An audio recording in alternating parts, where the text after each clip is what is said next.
This is the march of our time.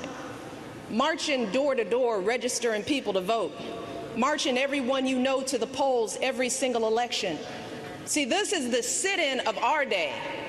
Sitting in a phone bank, sitting in your living room calling everyone you know, your friends, your neighbors, that nephew you haven't seen in a while, that classmate you haven't spoken to in years, making sure they all know how to register, where to vote every year, in every election.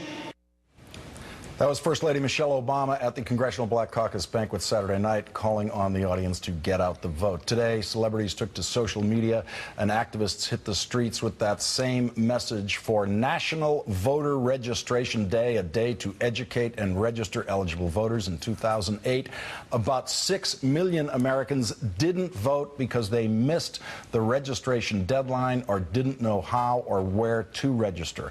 Voters in the crucial battleground states of Colorado, Ohio, and Florida have just 2 more weeks left to register to vote.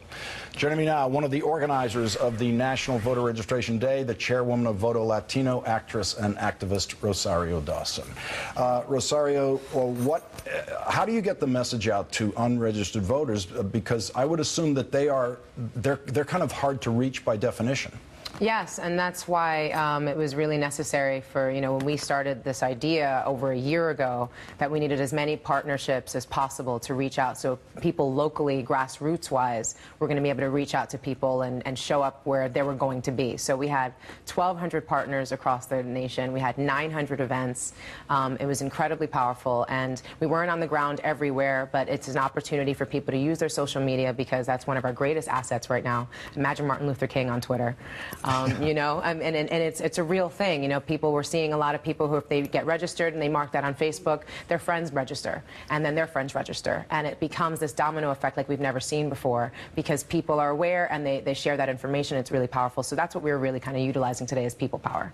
I want to get into your expertise with the Latino vote. There's this huge gap, Obama-Romney gap in the Latino vote, with a huge advantage to President Obama. What do you think that's about? And I mean, we talk about it here all the time, but it's so big that it can't be something that's just happening in this campaign. Well, Latinos, are not a monolithic, Latino Americans are not a monolithic voting bloc, so they're very issue-oriented, and I think there's a lot of conversation around immigration, the economy, jobs, health care, that's really disturbing a lot of people, voters across the board, and making them choose very distinct sides.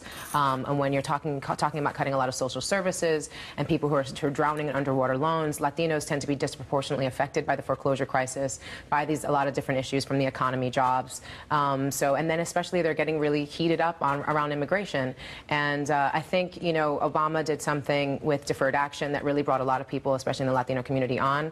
But also there was a reason why I ended up joining the Undocubus people who joined from Arizona and went all the way to the DNC and Charlotte to make their voices heard, because deferred action doesn't help everybody. And they're really hoping for a real promise of the DREAM Act passing and real comprehensive immigration reform. So even with Latinos who are going over to Obama's side, they're still doing it with a bit of chagrin. They really want some things, and though people are making a lot of talk at these places, they want to see some real action. I want to take you to another area of your activism, which is V-Day. You're on the global movement to end violence against women. You're on the board of the V-Day, right? Yes.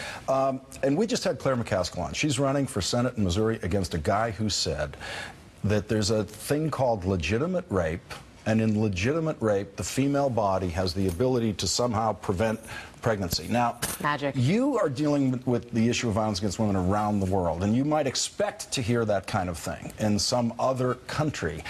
This is Missouri. This is in the middle of a United States Senate campaign. Can you believe that that's where we are in this country in 2012? I mean, it's outrageous, and I think that there's a reason why Eve Ensler ended up, after Lisa Brown, Representative Lisa Brown was banned from speaking on the floor after she talked about said the word vagina and said no means no. Said the word vagina. I love saying that word. It's a great word. It's a great a lot of things. It's and we ended up having within days, Eve ended up going down there. She wrote the Vagina Monologues and is the head of V-Day, and was able to do and show up on Michigan steps and perform the Vagina Monologues with Representative Lisa Brown. And people came in from all over who were just going, this has been such an issue, and we feel so marginalized, and it's so powerful that you're here. So in small communities everywhere, people are really hurting. Those types of comments are one of many that have been going on a lot. And I think that's what's going to be really interesting about this election is that, in the last election, Obama put out one Twitter hit. This election, people who are going to be turned away from the polls, who are going to be told that they're going to have to put a provisional ballot, that their vote's not going to be able to matter. They're going to be sending in video. They're going to be sending in pictures. They're going to be blogging. This election is going to be really representative of the people and the issues that they care about. We are way into overtime. Rosario Dawson gets the last word. Up next, Hardball with Chris Matthews.